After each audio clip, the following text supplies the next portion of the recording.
Fernando, enhorabuena por esta fantástica novela 6 pasos de ti, que ha quedado realmente entretenida. Bueno, gracias Luisa por la invitación en primer lugar, y la verdad es que ese era el objetivo, que los lectores encontraran en esta novela, en este relato de Vidas Cruzadas, un buen motivo para recuperar la afición por la lectura, por aventurarse en historias de personas de carne y hueso, personajes que están muy cercanos a nuestra vida cotidiana, a la vida contemporánea, y bueno, yo creo que es entretenida desde la primera página hasta la última. ¿Qué querías contar cuando te sentaste por primera vez a escribir delante del ordenador? Tenía el núcleo de la novela, que es una competición hípica, y tenía el final, un mosaico de personajes que tiene que ver también con la variedad y la multiplicidad de personas y personalidades que habitan en nuestra vida contemporánea, ¿no? Que fueran lo más diferentes entre sí y que tuvieran muy pocos nexos de unión, personajes aparentemente inconexos, y ya ahí está la habilidad del autor de conectarlos poco a poco, de tal manera que ese mosaico se convierte finalmente en una especie de embudo que va a dar a una trama de intriga, que es la que hay que ir trabajando, claro, cuando uno se sienta en el ordenador muchas horas para construir, bueno, una trama argumental con su exposición, su nudo y su desenlace, pero en el primer momento está el nudo, digamos, el epicentro de la novela, y el desenlace. Luego había que escribir todo lo demás, ¿no? ¿Qué es lo que querías contar filosóficamente hablando? No en cuanto a la estructura, sino qué era lo que querías contar con la historia. Realmente en esta vida contemporánea todo está mucho más conectado de lo que puede parecer. Y hay algo que a mí me obsesiona especialmente en esta vida moderna, que son estos episodios de sincronicidad de los que se habla con mucha frecuencia, ¿no? Mucha gente decimos o identificamos determinadas situaciones como que ha sido una causalidad. No es casualidad, sino causalidad, ¿no? Esa teoría de la sincronicidad que ya se relató en su momento, a mí me subyuga y me sorprende cada día, porque cada día yo personalmente vivo muchos episodios similares, ¿no? De tal manera que, bueno, indagando sobre las razones que mueven al ser humano a actuar y las encrucijadas en las que nos movemos, también está ese factor de la sincronicidad y, por supuesto, el azar, que hacen ahí como un gran cóctel que influye de manera determinante a la hora de adoptar decisiones, ¿no? De tal manera que yo creo que eso es un poquito lo que yo quiero contar, cómo se entrelaza el azar, las ironías del destino y estas causalidades a la hora de enfrentarnos en una encrucijada, en un cruce de caminos a una decisión, ¿no? Y podemos quizá acertar o equivocarnos, pero si nos equivocamos, luego tendremos otra encrucijada después, ¿no? Uno de tus personajes es un escritor ególatra y hablas de toda la industria alrededor de los bestsellers. ¿Tenías la necesidad de hablar de este asunto del mundo editorial? No hay una especial connotación ni un especial interés en hacer una crítica sobre el sector, sino más bien una crítica sobre el mundo empresarial en general, sobre la competitividad, sobre la ambición, sobre el hecho de que cualquiera es capaz de hacer cualquier cosa y se vende a cualquier precio hoy día por lograr los objetivos que persigue, ¿no? Entonces esa parte poco ética de la vida a la que nos enfrentamos con mucha frecuencia, yo quería reflejarla, ¿no? Porque se contrapone mucho con otros valores que también reflejan otros personajes que tienen que ver más con la lealtad, con la coherencia, con la honestidad, con la generosidad, y también se encuentran en algunos de los protagonistas, ¿no?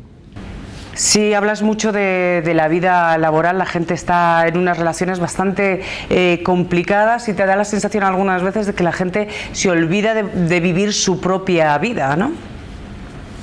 Yo cada día observo a millones de personas que van a trabajan unas cuantas horas, 8, 10, 12, 14 horas, vuelven y consideran que han cumplido con sus objetivos diarios, y así un día y otro día, un mes, un año, etcétera, ¿no? Con muchísimo respeto hacia las personas que trabajan, como es natural, que son muchísimas, la mayoría, por suerte, ojalá hubiera más personas trabajando, sí observo que trabajar tanto nos hace olvidar con demasiada frecuencia la importancia de vivir. Esto que decimos siempre, ¿no? De vivir para trabajar o trabajar para vivir. Hay que trabajar para vivir, pero no necesariamente vivir para trabajar. Yo creo que la vida está compuesta de muchas cosas muy variadas, muchas posibilidades de hacer cosas muy variadas. Y en cierta medida a eso me refiero cuando yo hablo de la vida sucedánea. Yo lo observo muchas veces en los aviones, observo en las grandes ferias, en los grandes recintos feriales, cómo las personas van y vienen, hacen como que viven, trabajan y hacen como que viven. Es una sensación muy particular, muy extraña, ¿no? Realmente yo creo que están viviendo una vida sucedánea, una vida extraña, que es la derivada de tener que trabajar y tener que conseguir un sueldo a fin de mes, ¿no? Pero a mí me obsesiona un poquito esa sensación de que no se vive realmente el 100% de la vida real, podríamos decir. Siendo real, la vida sucedánea no es tan real como la vida real. Entonces, bueno, eso es un componente muy importante en la novela también, porque al final muchos de los personajes se dan cuenta de que efectivamente se han refugiado en una vida que no es exactamente la vida que a ellos les gustaría vivir, una vida sucedánea. Y no sé, escuché una vez ese término y me apropié de él, como hacemos los autores, y creo que está muy bien, refleja muy bien el contenido de la novela. Utilizas el mundo de la hípica y una competición bastante particular. ¿De dónde viene ese interés por los caballos? Quería utilizar como metáfora la hípica, la equitación, el mundo de los caballos, primero porque hay afición en todo el mundo. Hay afición en Argentina, en Texas, en Estados Unidos, en España, por supuesto, en el Reino Unido. Es un animal, podemos decir, universal, ¿no? Y también todos lo consideramos como una metáfora de la libertad, ¿no? Hay un cuadro de Paul Gauguin que es Jinetes en la playa, que es precioso y que me ha acompañado durante el proceso de creación de la novela, con la arena rosa, ¿no? Estos cuadros tan fantásticos de Gauguin, ¿no? Y además escribí el libro en el año del caballo en el calendario chino. Entonces, pues había demasiados factores como para no tener en cuenta a este animal en la trama, y efectivamente, en torno a la mitad de la novela, pues hay una competición hípica bastante sui generis, bastante especial, pero que explica muy bien todo lo que ha leído el lector en las páginas anteriores y sobre todo lo que va a ocurrir a partir de ese momento, ¿no? Como bien decías, eres periodista, eres documentalista, escritor. Si pudieras hoy elegir una sola, ¿elegirías una sola o prefieres seguir con todas estas actividades que estás desarrollando? No podría elegir una. Yo creo que somos personas que estamos ya muy curtidas en la cultura audiovisual, que implica todo. Es decir, a mí me gustaría estar detrás de la cámara, me gustaría hacer la mezcla de sonido, ser guionista, volver a la televisión, tener un programa en la radio, seguir escribiendo, en papel o en ebook, no sé. Yo creo que ya somos tan polifacéticos, a lo mejor no sabemos hacer nada bien, ¿no? Pero somos tan polifacéticos que yo creo que ese es el mundo en el que a mí me gusta vivir. Y además es un mundo muy abierto y cada vez más abierto, ¿no? El mundo digital hoy día te permite, y los teléfonos móviles te permiten seguir comunicando, contando historias, contando noticias a través de diferentes soportes. Y yo creo que nunca me especialicé, y yo creo que a estas alturas no me voy a especializar. Prefiero ser más cosmopolita y más polifacético, investigando en diferentes ámbitos, ¿no? Eres una persona muy comprometida con la causa LGTB, escribiste El látigo y la pluma, has hecho un documental, El viaje de Carla, con el que hemos tenido la oportunidad de colaborar, y recuerdo cuando se estrenó en El Matadero a Pedro Cerolo, que siempre estuvo apoyando con ese afán suyo absolutamente incansable.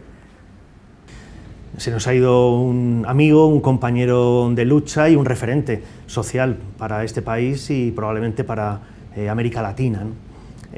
Una persona de la que yo aprendía mucho, una persona cuya sonrisa jamás olvidaré, y una persona que ha enseñado muchas cosas desde el compromiso de lo público, desde la visibilización, primero de su homosexualidad, pero también como luchador en otros ámbitos, contra el machismo, contra la xenofobia, contra el racismo, de tal manera que Pedro ha sido un referente, y me cuesta hablar en pasado. Yo creo que es un referente y seguirá siéndolo para las futuras generaciones, porque ha sembrado mucho y ahora tenemos que seguir la estela y seguir desarrollando el trabajo que él hizo durante muchísimo tiempo, y hay mucha gente que está dispuesta a hacerlo, o sea que Pedro sigue vivo y seguirá su enseñanza viva durante muchísimo tiempo, ¿no? Pues muchísimas gracias, Fernando, y muchísima suerte con tu novela A 6 pasos de ti. Muchísimas gracias a vosotros.